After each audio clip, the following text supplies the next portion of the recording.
കഴിഞ്ഞ നിയമസഭാ തിരഞ്ഞെടുപ്പിൽ LDFന്റെ വിജയം, സീറ്റുകളുടെ എണ്ണമടക്കം കൃത്യമായി പ്രവചിച്ച റാഷിദ് CP തുടർന്ന് മധ്യപ്രദേശ്, രാജസ്ഥാൻ, ഛത്തീസ്ഗഡ്, തെലങ്കാന നിയമസഭാ തിരഞ്ഞെടുപ്പുകളിലെ ഫലങ്ങളും കൃത്യമായി പ്രവചിച്ചുകൊണ്ട് കയ്യടി നേടിയിരുന്നു.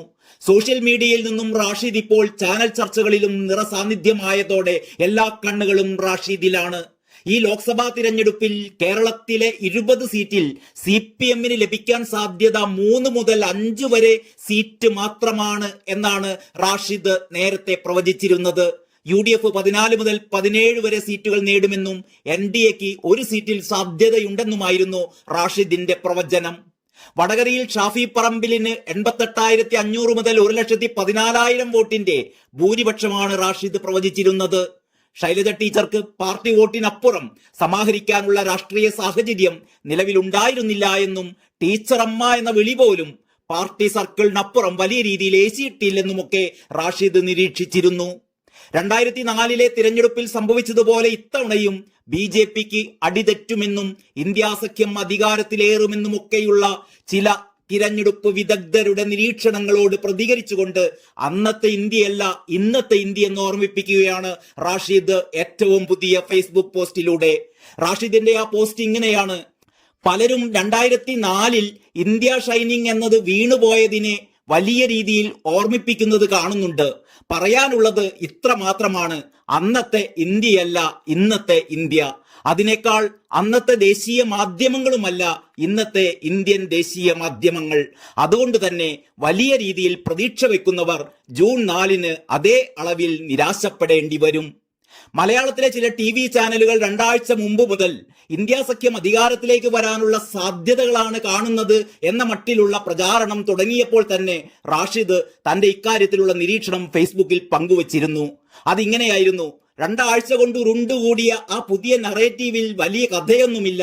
അതായത് BJPക്ക് സർക്കാർ രൂപീകരിക്കാൻ ഈ പറയത്തക്ക ഒരു വെല്ലുവിളിയും വോട്ട് എണ്ണിക്കഴിഞ്ഞാൽ ഉണ്ടാവില്ല. ഒറ്റ കക്ഷിയായി തന്നെ BJPയും നരേന്ദ്രമോദിയും ഭരണം തുടരാൻ തന്നെയാണ് സാധ്യത. റാഷിദ് പങ്കുവച്ച ഇതേ നിരീക്ഷണം തന്നെയായിരുന്നു പ്രശസ്ത തിരഞ്ഞെടുപ്പ് വിദഗ്ധൻ പ്രശാന്ത് കിഷോർ നേരത്തെ ഇന്ത്യ ടുഡേയുമായുള്ള അഭിമുഖത്തിലും പിന്നീട് ഇക്കഴിഞ്ഞ ദിവസം NDTVക്ക് നൽകിയ അഭിമുഖത്തിലും പ്രകടിപ്പിച്ചിരുന്നത്.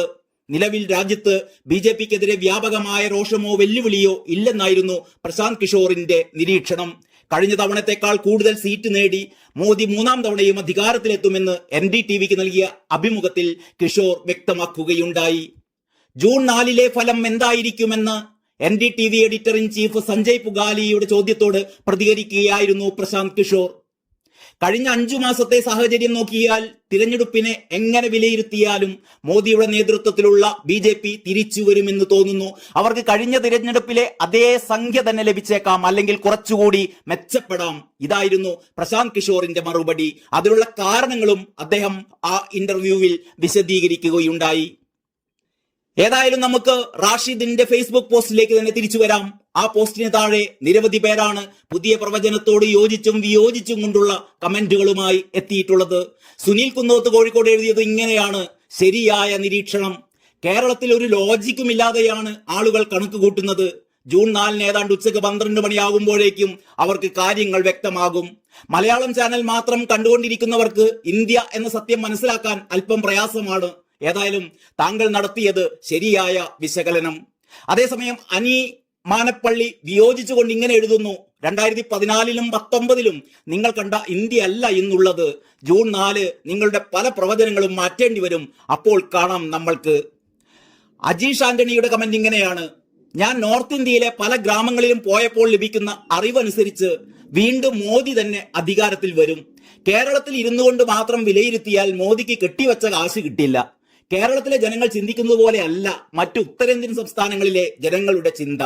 BJP 300+, കോൺഗ്രസ് 100+. ഇവിടെ കമന്റ് ഇടുന്ന എത്ര പേർ നോർത്ത് ഇന്ത്യൻ ഗ്രാമങ്ങളിലൂടെ സഞ്ചരിച്ചിട്ടുണ്ട് എന്നാണ് അജീഷ് ആന്റണി ചോദിക്കുന്നത്. അഷർ മുഹമ്മദ് എഴുതുന്നു: സത്യം എനിക്കും തോന്നിയിട്ടുണ്ട്, ഇപ്രാവശ്യവും മോദി സർക്കാർ തന്നെയാവും അധികാരത്തിൽ വരിക എന്ന്. കേരളത്തിലെ മാധ്യമങ്ങൾ അറിഞ്ഞുകൊണ്ട് റേറ്റിംഗിന് വേണ്ടി കളിക്കുന്ന ഒരു കളിയാണ് ഇന്ത്യ മുന്നണി ജയിക്കും, ഇന്ത്യ മുന്നണി അധികാരത്തിൽ വരാൻ സാധ്യത, BJPക്ക് നിരാശ എന്നിങ്ങനെയുള്ള വാർത്തകൾ. അയോധ്യയിൽ രാമക്ഷേത്രം പണിതത് ഹിന്ദുത്വവാദികളിലും മറ്റു ചില ഹിന്ദു സമുദായങ്ങളിലും നല്ല രീതിയിൽ BJPയോട് അടുപ്പമുണ്ടാക്കിയിട്ടുണ്ട്. അതെല്ലാം വോട്ടായി മാറുമെന്നുള്ളതിൽ ഒരു സംശയവുമില്ല.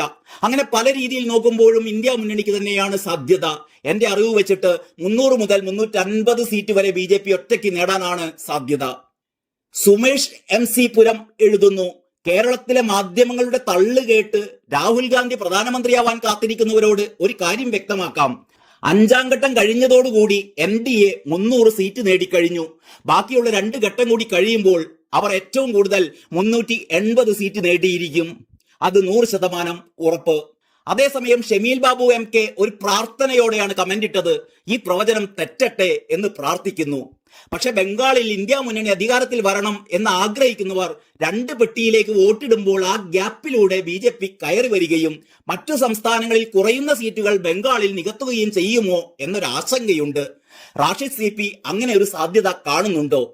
മറ്റൊരു കമന്റ് ഇങ്ങനെയാണ്, ബീഹാർ, മഹാരാഷ്ട്ര, കർണാടക, ബംഗാൾ, പഞ്ചാബ്, ഡൽഹി, തെലങ്കാന, തമിഴ്നാട് എന്നിവിടങ്ങളിൽ മുഴുവൻ സീറ്റുകളും നേടിയാൽ പോലും ഭൂരിപക്ഷം കിട്ടില്ല.